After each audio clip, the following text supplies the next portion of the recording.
So here's another truck I built for live sled.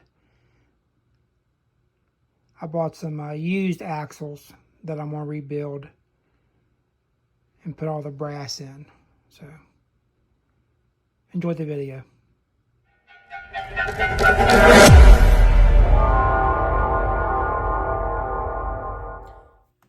So here I have my axles for the TRX4. I bought a bunch of brass upgrades for it. So I'll be putting these in, see how well they fit.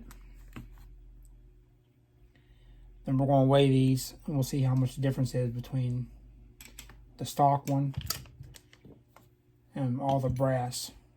I went with the black brass a little bit just to change up the collar a little bit. So let's get started. So there's the rear differential, what it weighs. And we'll try the front diff.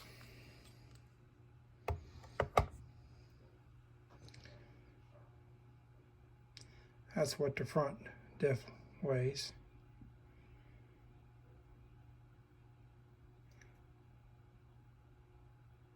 Then when I get everything switched over, we'll weigh them again with the brass. So I just pulled the cover off of this one. Now granted, these were used. They were real stiff. So I would say some water got in those. So once I get them all tore apart, I'm going to clean all that grease and stuff out of it and put new grease on. I'll put it back together. But this is the cover off this one. Looks like it's machined really well. So hopefully everything fits in there good.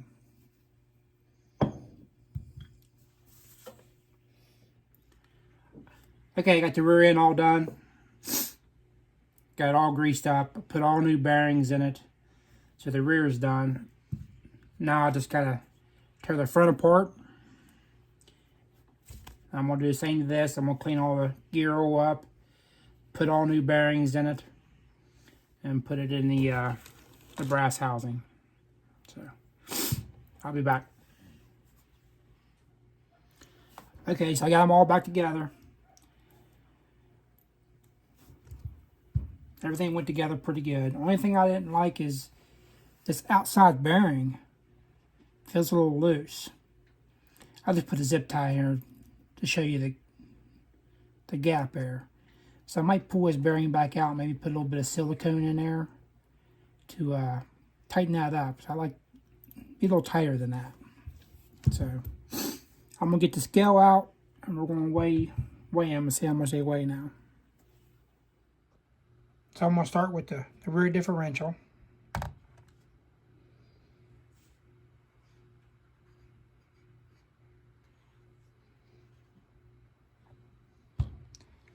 Here's the front differential. So as you can tell, it's a good bit heavier. I got the high trail back on here. I'm going to install the bed cover. And what's pretty nice is you have 4 little divots in the bed that you can drill out. And this lines right up with those divots. But you do have to take your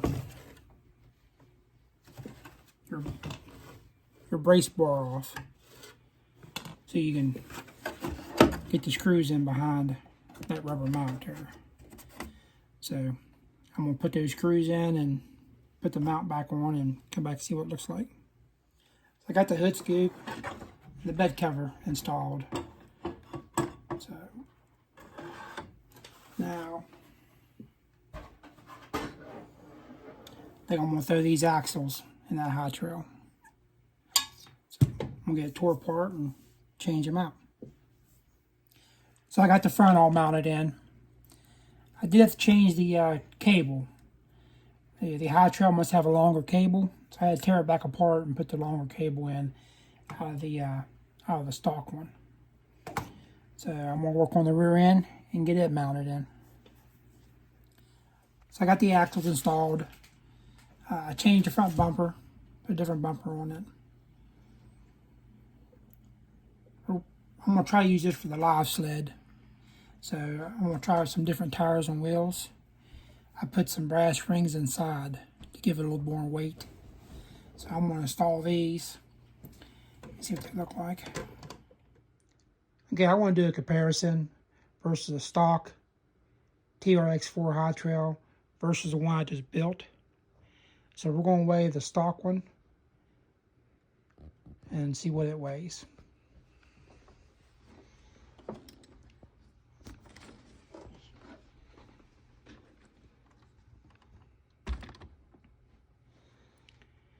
So stock one weighs 7 pounds, like 4.9 ounces. So let's weigh the one I just built.